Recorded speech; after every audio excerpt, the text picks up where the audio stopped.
Hello, good morning, and welcome to Sports In A Jiffy on the Morning Impact Show, coming to you from the studio of Impact Radio 102.1 FM. We serve you this every weekday, 10 a.m. to 10 minutes on the flip side of 10. It's the Tuesday edition today, the 24th day in the month of October, year 2023, and it's pleasing to be here. Ayode Jajiboye is my name. It's such an honor to be bringing you this update this morning, and this morning we'll be scooping bit from the ever-exciting world of sports for the next 10 minutes or thereabout. Talking about football, athletics, and basketball. Yes, the NBA season is up on us, and a couple of tip-offs later tonight. And then talking about football this morning, let's talk about Tottenham Hotspur. James Maddison was made for Tottenham Hotspur. You agree with me on that, and then you agree the fact that not since Christian Eriksen has Spurs had a real football technician in their midfield. And yes, he scored his first goal at home last night for the club against Fulham, and this is a player who should be scoring on a far more regular basis. And they're still talking about football this morning. It promises to be an emotional night at Old Trafford this evening as Manchester United play at home for the first time since the start passing of Sir Bobby Charlton. And still talking football, there seems to be a new tactician in the English Premier League. And talking about the Australian Angel Postecoglou. Yes, according to Opta, Angel Postecoglou has earned 23 points in his first 9 Premier League games in charge of Tottenham Hotspur. 1-7 draw 2. And yesterday we had the posthumous birthday of Rashidi Yekini, who died on May 4, 2012. But yes, Gogu Dodu, along with other Nigerians, celebrated his 60th posthumous birthday. Talking about the legendary Rashidi Yekini. And it's on that note that I'm welcoming you to Sports In A Jiffy this morning. Ayode Jajiboye is my name. Without further ado, let's go straight into it. Just like I mentioned yesterday, we saw the posthumous birthday of Rashidi Yekini, who was the all-time top scorer for Nigeria with 37 goals and represented the country in 7 major tournaments, including 2 World Cups, where he scored the country's first ever goal in the competition in the United States in 1994, the Olympic Games and the AFCON. Gogu, alongside others, celebrated the late icon by creating a dodo of the man who scored Nigeria's first ever World Cup goal in 1994. Nicknamed the Goals Father, Yekini is Nigeria's top scorer with 37 goals. Here from that, let's go into the Super Falcons camp right about now. Yes, 3 Falcons will be missing the Ethiopia clash, whereby midfielder Esther Oyedineze were impressed at the last year's FIFA Under-20 Women's World Cup finals in Costa Rica as Nigeria reached the quarterfinals, has been drafted to take place of the 2023 FIFA World Cup. Star Alimatu Ayinde, Nigerian squad for the 2024 Women's Olympic Football Tournament fixture against Ethiopia's senior national team.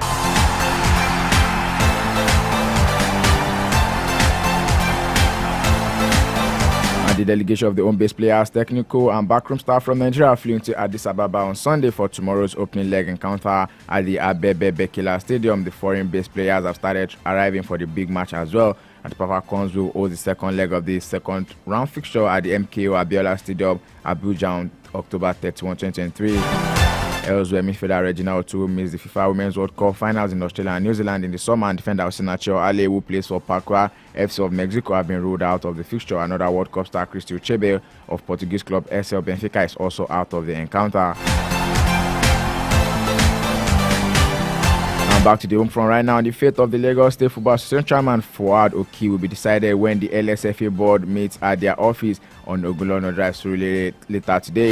Oki was suspended by the LSFA board last Tuesday for gross misconduct by a simple majority of 5-4 after a quorum was formed in a meeting. Video footage showed Oki eating at a camera meant to cover the meeting after he allegedly punched his vice chairman, Lehamid Gafar. The board members had accused Oki of not attending the NFF Congress in September with no excuse and without the knowledge of the LSFA board. He was also accused of changing the association's logo without the approval of the board and the state congress. Talking football on the home front this morning, Kano Pillars have been fined 1 million naira. Atlas supporters also get warning. Kano Pillars was yesterday fined 1 million naira for their supporters' encroachment onto the field of play during the match day 4 fixture against Rivers United. In another development, Atlanta of Owerri were issued a stern warning to curb restive acts of their supporters and advised to organize reorientation for the supporters to inculcate in them the spirit of fair play. Nigerian Premier Football League reached a prospective decision conveyed in separate summary jurisdiction notices announced yesterday. Kano Pillars supporters were found to have jumped the barriers onto the field of play to celebrate their 93rd minute goal in the encounter at the Sonny Abacha Stadium. And after reviewing the report of match officials, the NPFL charged the club with a breach of Rule B13.18. The club was subsequently ordered to pay the fine within 14 days and warned that failure to comply with the stipulated time would be considered a continuous breach of the NPFL framework and rules. Yes, talking football on the African continent, the Moroccan authorities have deployed ugly tactics to frustrate Enyimba FC, Nigerian's flag bearer in the ongoing African Football League. The media manager of Enyimba FC, David Orji, said in a statement earlier today, Enyimba has saddled with the task of cancelling the 1-0 deficit against Wydad AC of Morocco in the second leg quarter-final encounter in Casablanca, Morocco by 7 p.m. on Wednesday. And as of past midnight yesterday, the People's 11 were still stranded at the Murtala Mohammed International Stadium Airport, Lagos. Moroccan officials failed to give authorization to the team's chartered aircraft from the international wing of the airport to land in Casablanca. The team, however, which was still optimistic about upturning the 1-goal deficit at the Gossip International Stadium, Uyo, were forced to return to their hotel after spending 6 hours and 30 minutes in the aircraft. Here from football, let's talk about basketball on the home front. This morning, the delayed 2023 NBBF Premier Basketball League dunked off in 4 cities at the weekend, with 26 clubs fighting for the final 8 tickets. The host cities are Abuja, Asaba, Lafia, and Ibadan.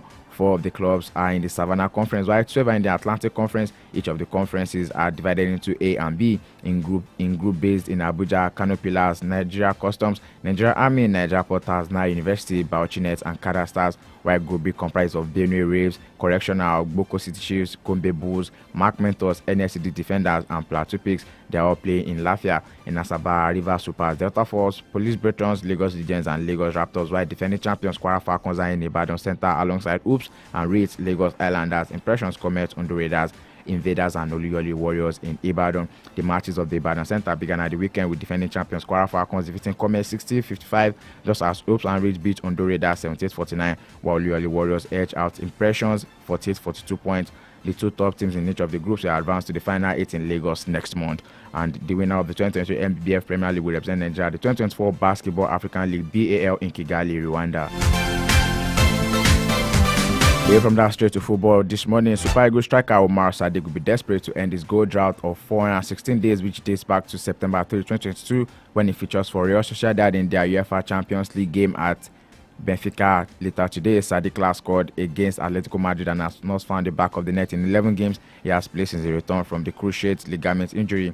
The Nigerian has made 10 substitute appearances so far this season for Real Sociedad. The Spanish side will hope their striker has to start in the encounter as they hope to maintain their lead in Group D, having recorded a win and a draw from their opening 2 games. And talking UEFA Champions League this morning, Eric Ten Hag has confirmed that defender Sergio Reguilon could be fit for Manchester United for their important UEFA Champions League game against FC Copenhagen at Old Trafford later today. Manchester United have lost both of their Group A fixtures against Bayern Munich and Galatasaray, and the Red Devils are struggling with injuries, and Reguilon has made only 3 appearances this season. He recently recovered from the injury but missed Saturday's win at Sheffield because of illness. Reguilon's return will be a huge boost for Manchester United, with midfielder Sofian Amrabat having to play out of position to cover at left back in his absence. In Champions League this morning, Arsenal coach Mikel Arteta defended under fire goalkeeper David Raya ahead of his team's Champions League clash with Sevilla later tonight. The Spanish coach has selected his compatriot in goal over the past few weeks and benched Aaron Ramsdale, to the charging of some Arsenal fans. Raya was caught out by Mikhailo Modric looping cross, which flew into the net during the 2-2 Premier League draw with Chelsea on Saturday, later making another mistake that the Blues did not capitalize on. The coach said he did not think Raya was suffering in the spotlight, with some Arsenal fans chanting Ramsdale's name during the draw, which saw champions Manchester City move level on points with the Gunners at the top of the Premier League. Arteta confirmed Ramsdale was available and in the squad to face Sevilla after he missed the Chelsea match for the birth of his son. And from now, talking about the English Premier League fixture that was played last night, I'm talking about the game between Tottenham Hotspur and Fulham. Tottenham surged to the top of the Premier League as Son Heung-min and James Maddison sealed a 2-0 win against Fulham yesterday, and Gerd Postecoglou's side extended their unbeaten start to the season to 9 league games thanks to Son's opener and Maddison's first goal at the Tottenham Hotspur Stadium since his close season move from Leicester. Tottenham lead from Manchester City, Arsenal, and Liverpool to go 2 points clear at the top of the table. Fulham are the only team to beat Tottenham this season, knocking them out of the League Cup on penalties in August, but they are then jealous by recording a third successful league victory to strengthen their unexpected title charge. Also, Ajax have parted ways with manager Maurice Stegen after 4 months in charge following their dreadful start to the Eredivisie season. The shambolic start to the season has left the Dutch side second bottom of the league. Ajax finished third last time, but they only mustered a single win from their opening 7 matches and considered 16 goals this season. Ajax is currently 17th in the Eredivisie League table and the 3rd in the Europa League table. In a statement on Monday, Ajax confirmed that Stegen has agreed to step down with immediate effect.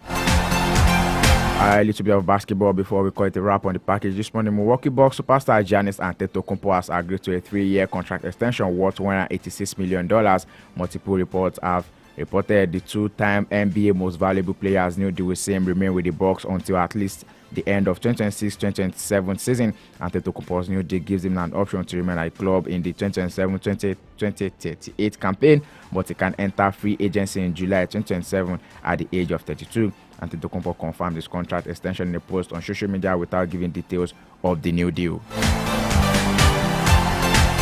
Sporting A Jiffy, it is and yes, we'll be doing this in a Jiffy. This will be calling the wrap on the package this morning. Many thanks to you for being a part of the show. Do also join us for another edition of the package tomorrow morning, 10 a.m. to 10 minutes on the flip side of that. Stay with us as the morning pack show continues. Omobola de Oladepo is here. Ayode Jajiboye signing out this morning. Do have a blessed and highly favored day. Please do stay safe out there. Do stay safe.